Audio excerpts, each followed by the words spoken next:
La mort de Kisame est juste horrible. Le mec s'est fait littéralement dévorer vivant par des requins. Il a beau vous rire avec le sourire, ça ne reste pas moins extrêmement douloureux. Il fait juste ça pour farm de l'aura, c'est tout. En plus, c'est lui-même qui décide d'invoquer ces requins pour le dévorer. Le premier requin, lui, met ses dents directement dans le crâne. C'est terrible, ça doit vraiment faire super mal. Pour vous donner un peu de contexte, Kisame, après s'être fait battre par Gai, s'est retrouvé prisonnier des ninjas de Konoha. Aoba a utilisé la même technique que Inoichi, le père de Ino, pour sonder son esprit et récolter des informations. Mais au moment où celui-ci allait découvrir la vraie identité de Madara, qui est en réalité Obito, mais ça il ne le savait pas à l'époque, il va se mordre la langue pour interrompre l'interrogatoire puis se libérer avec une force dantesque, sans mauvais jeu de mots, avant de finalement sauter la vie en activant une barrière aqueuse et invoquant ses requins mangeurs d'hommes. Franchement, quelle belle mort. On a eu droit à un super flashback de Itachi et Kisame pour l'occasion, et pas n'importe lequel, celui de leur première rencontre. Itachi a dit quelque chose de très intéressant à Kisame. Il lui a dit qu'on ne peut savoir quel genre d'homme on a été qu'au moment de mourir. Et c'est ainsi que Kisame comprit, juste avant de rendre son dernier souffle, en se sacrifiant pour ses camarades de l'Akatsuki, lui qui jadis a tué ses propres camarades, qu'il n'était pas une si mauvaise personne.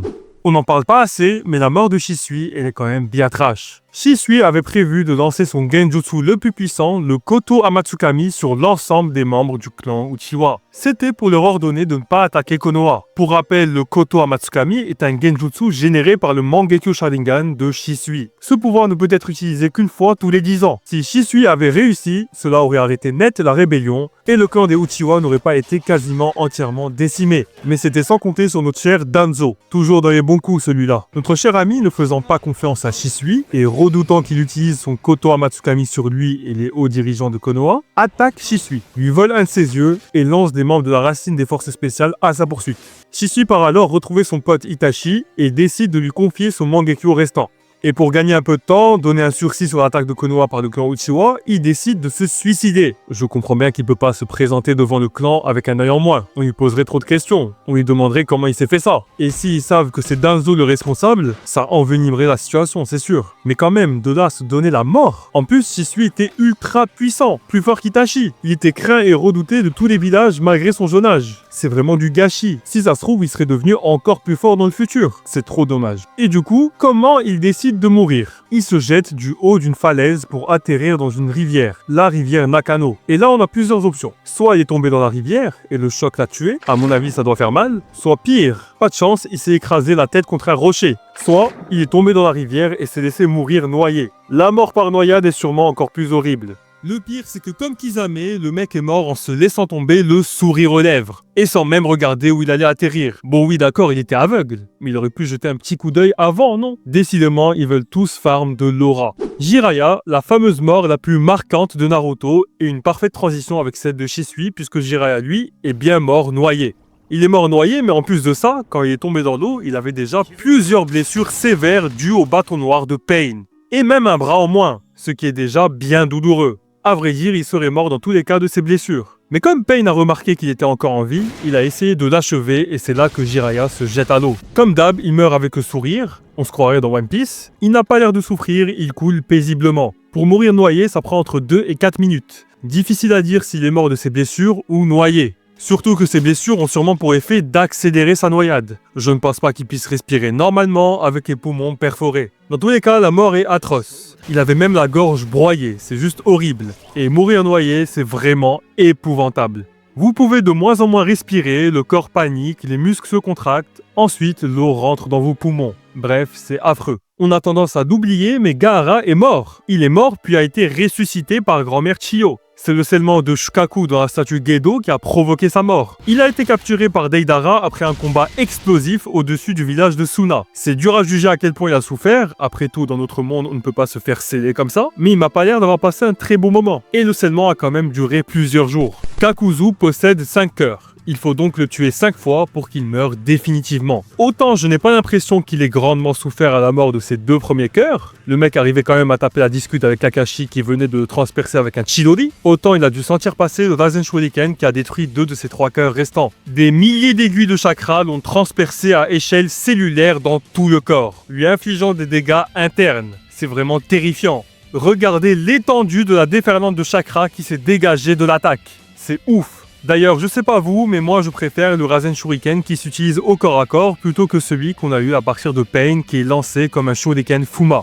Ça ne l'a pas tué directement, mais ça y a grandement contribué. Kakashi viendra l'achever avec un Daikiri. Est-ce que vous vous rappelez de ces deux mecs? Ils ont menacé Gaara, lui ordonnant de faire semblant de perdre parce qu'il travaille pour quelqu'un qui a parié de l'argent sur Sasuke. C'était lors de l'épreuve finale de l'examen de sélection des Chunin. Gaara les éliminera froidement en utilisant sa technique fétiche la plus terrifiante, le tombeau du désert. C'est une technique qui te broie le corps avec du sable. Elle est effrayante et doit faire terriblement mal. D'autant que quand tu te fais piéger par le sable, tu peux commencer un peu à t'étouffer avec. Tous ceux qui ont subi cette technique sont morts. Tous à l'exception de Kimimaro. Et bien sûr, Rock Lee, ça compte pas parce qu'il se l'est pris dans le bras et la jambe. Ce qui est vraiment horrible avec ces deux-là, c'est que l'un d'eux a essayé de s'accrocher au sol pour ne pas se faire tirer avec le sable vers Gaara. Se gratter les ongles contre le sol, mine de rien, ça fait mal. Ça, combiné au sarcophage de sable juste après, quelle mort douloureuse. Leurs cris de douleur sont à glacer le sang. C'est pareil pour les ninjas du village d'appui qui furent les premières victimes de cette technique pour nous spectateurs. Tout était fait pour instaurer la peur en nous. On dirait limite un thriller. Surtout pour la deuxième scène avec le côté horrifique, les meurtres en off, le sable qui déferle. C'est flippant.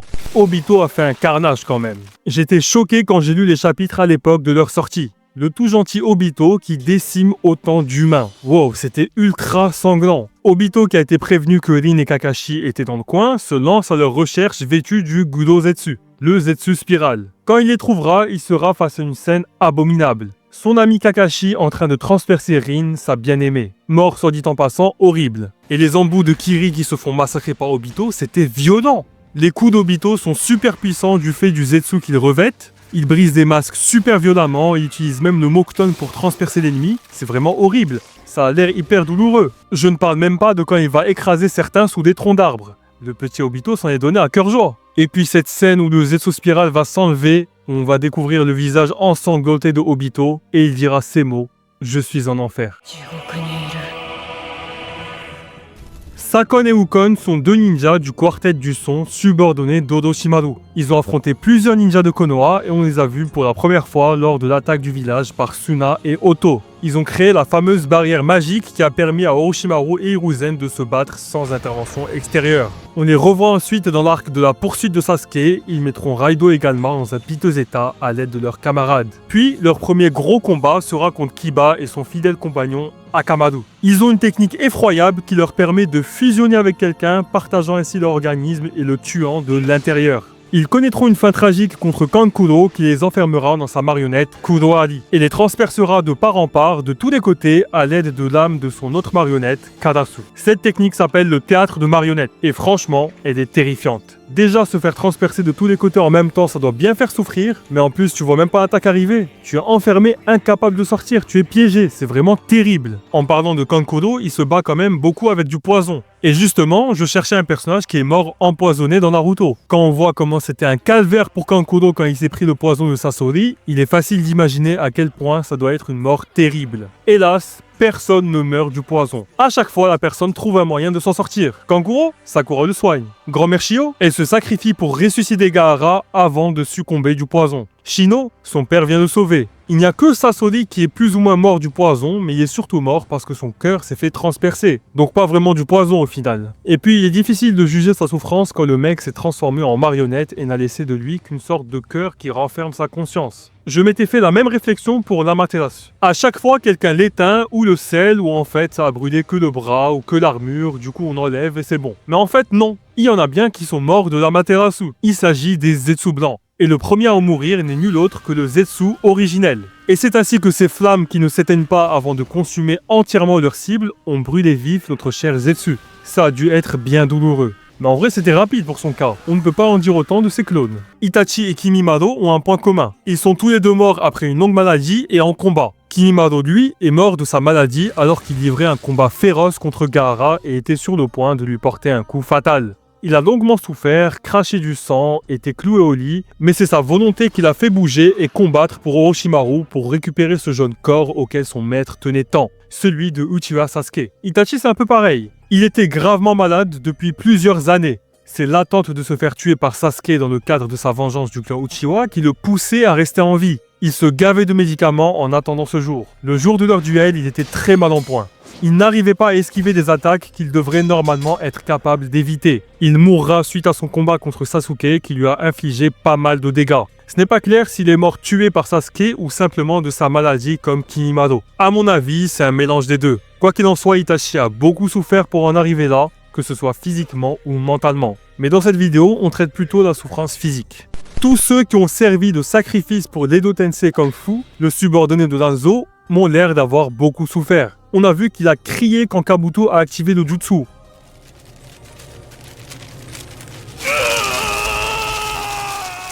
Il y a un personnage dans l'univers qui peut plus souffrir que les autres du fait de ses capacités, ou plutôt de ses spécificités. Je parle bien sûr de Hidan l'immortel. Là où quelqu'un va souffrir jusqu'à mourir, lui va souffrir plus longtemps. Jusqu'à des points où quelqu'un de normal aurait cessé de souffrir car serait mort. Et vu le beau feu d'artifice que lui a réservé Shikamaru, j'ai de la peine pour lui. Non seulement il s'est fait transpercer par les ombres de Shikamaru, mais en plus il s'est pris plein d'explosions de parchemin le découpant en morceaux. Un mec normal serait mort, je ne sais pas qu'est-ce que ça fait de se faire démembrer mais survivre. Et le pire c'est bien sûr qu'il meurt de faim. Oui, le mec est immortel, sa tête est détachée de son corps, mais il a besoin de manger pour vivre. Allez comprendre la logique. Et la mort de faim est extrêmement pénible. Demandez à Sanji qui est resté des semaines sans manger. Miskin, il a eu la totale. Je pense que c'est lui qui a eu la mort la plus douloureuse. Il devait bien se faire chier au fond de son trou en attendant sa mort. Et pour ceux qui ne le savent pas parce que c'est pas dans le manga, c'est Masashi Kishimoto lui-même, l'auteur de Naruto, qui a dit en interview que Hidan était mort de faim. Je trouve ça meilleur que rester pour l'éternité dans ce trou.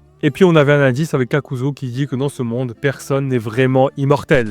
En parlant d'Hidan et de la vengeance de Shikamaru, Asuma aussi mine de rien a eu une mort bien sale. On s'en rend pas forcément compte parce qu'il a pris les coups à travers la technique d'Hidan, mais le mec s'est quand même fait brûler par sa propre technique, transpercer la jambe, pris une faux dans le bide, une mallette en métal dans la gueule, avant de se faire transpercer le cœur et mourir dans l'agonie. Il aura quand même bien souffert avant de rendre son dernier souffle sous la pluie, cigarette à la bouche. On peut aussi citer Tayuya qui s'est fait taillader par l'invocation de Temari venue à la rescousse de Shikamaru qui allait se faire tuer par Tayuya. Elle est tombée sur la pire adversaire possible. On a aussi les sujets de recherche d'Orochimaru qui manipule comme bon lui semble pour ses expérimentations. Eux, c'est peut-être le pire. Comme Sasuke l'a dit, il n'a aucun respect pour la vie humaine. On nous voit même brûler un mec avec du chakra sans faire exprès. C'est terrible.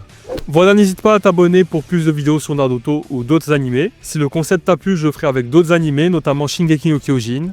Tu peux venir me parler sur Instagram ou Twitter, le nom du compte c'est HiruzenTV. Sur ce, Jana, Kai.